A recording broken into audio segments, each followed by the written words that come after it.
What is going on, ladies and gentlemen? Today I'm coming at you live with a Temple of Anubis Wrecking Ball guide. I'm going to show you what is, in my opinion, every optimal pathing and play you can make on this map. And without further ado, let's get started. First things first, as an attacker, you have three pathing options. You can go left, mid, or right, and here I made a color scale to express how I feel about each pathing. We'll start with the left pathing. It's relatively easy to walk past this choker's ball. You don't even need grapple, and once you're through, you can roll out through this window to get behind the enemy. From here, you can wall jump to high ground, and if nobody checks you, you go for the boop.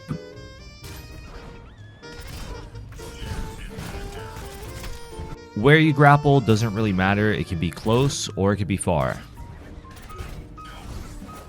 Very important, throughout this guide, use your gamer intuition. Don't try to boop air. If the enemy backed up like this, it's probably because they're scared of your team. This high ground is flexible, so just adapt and boop from there. If you run into a Widow or Ashe up here, you should probably deal with them. Left side, option 2. Sometimes teams will completely forget that you exist, and booping them from here is a viable option that will give your team high ground or potentially an opening pick. Now for the right side. This side usually results in you losing half your health, but the plus to it is there's a mini and the mega health pack on the way. Once you make it up here, you'll probably want to go for a boop or slam. If you see more potential in hitting stairs, go for it. Sometimes there's going to be an Ana on this high ground. Try to boop her off, and as an added bonus, you can reliably slam the other high ground from here. If your cooldowns come quick enough, you can even go for the platform boop. Another option for right side, if the enemy team chooses to ignore you, you can just roll through here and hit them. Now we'll talk about the middle. Not to be slept on is the bridge boop. Grapple the middle and RKO the enemy team. It seems OP, but when you get the GM, everyone's already seen this trick a million times, so they're just going to stun you to oblivion.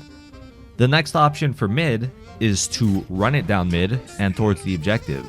There's very little cover, so I don't recommend staying too long. So instead, go for the classic Anubis boop.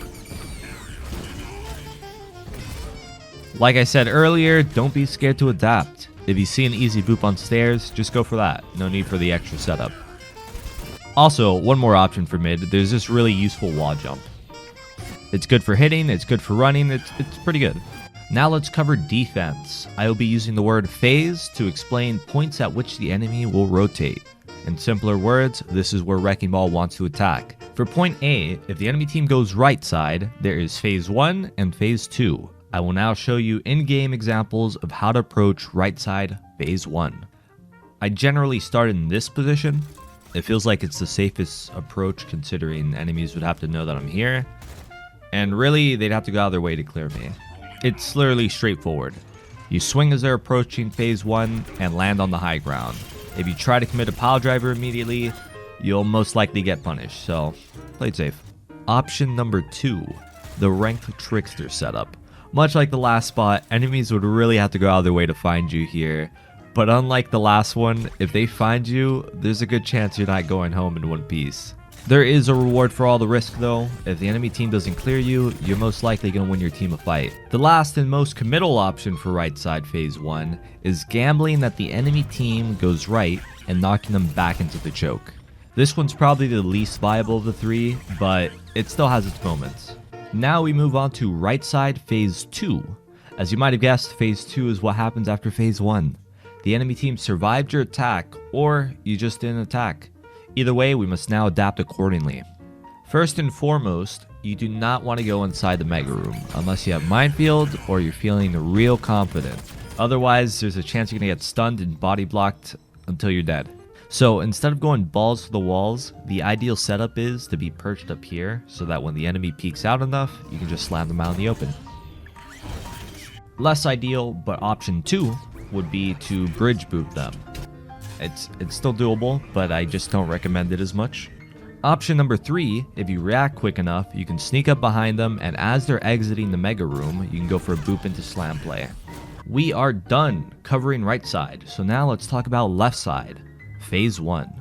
Ideally, if you know the team favors the left side, you'll set up here in advance, and as they approach stairs, you'll hit them with the 1-2 buckle my shoe. In most cases, the left side rotation will happen quicker than you can set up, so the best alternative is to just slam. You might have guessed this, but if you have minefield, your chances of success are way higher. If the enemy team successfully makes it to left side phase 2, your options are very limited. The first and least impactful is to just slam them on high ground. But depending on their comp, you might die. The second option is to sneak up behind them and go for a boop. There's a chance you'll get checked, but sometimes you'll just need to power through regardless. For mid, there's only one phase. You can pile drive them on either side of bridge, but ideally you'll want to get them before they pass it. Again, minefield will increase your success rate. A special case for defense. If the enemy team has a DPS that perches on or by the main bridge, it'll be your job to deal with them. If you're coming back from spawn, you get this cool grapple onto the perch. It's kind of stylish and pretty consistent, I think. We're now moving on to Temple of Anubis, point B attack.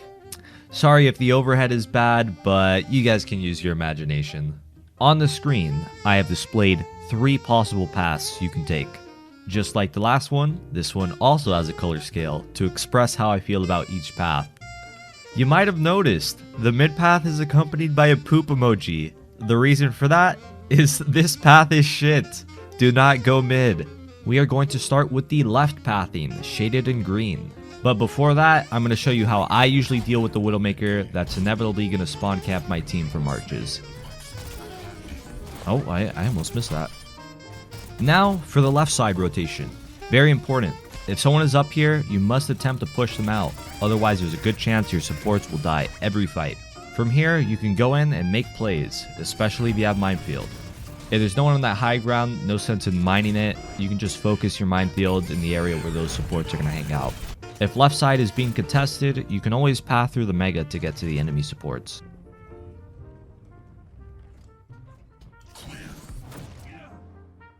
Additionally, you can wall jump most surfaces in Anubis fairly easily. You see the enemy team clumped up in main. You grapple main. You then realize you just grappled main, and that main is shit. So instead, you go left, and you use this set grapple spot.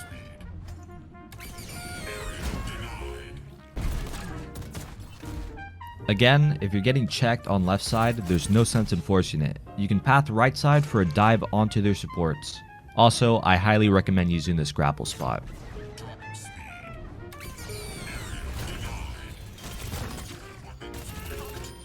Temple of Anubis, defense B, right side phase 1. There exists a spot with great cover, poking angles, minimal commitment, and near perfect accessibility to every lane. I bestow to you the God spot. That spot aside, the standard for most people is to just hang out up here. The pile drivers are easy, but also predictable, so watch out in higher elos. If you really have a good read on the enemy team, you can set up cave side and roll them out. Same as the last, it's definitely a read setup, and if you think you've been spotted at any point, don't even try it. If the enemy is running more of a speed amp into your team kind of composition, it always helps to knock them back.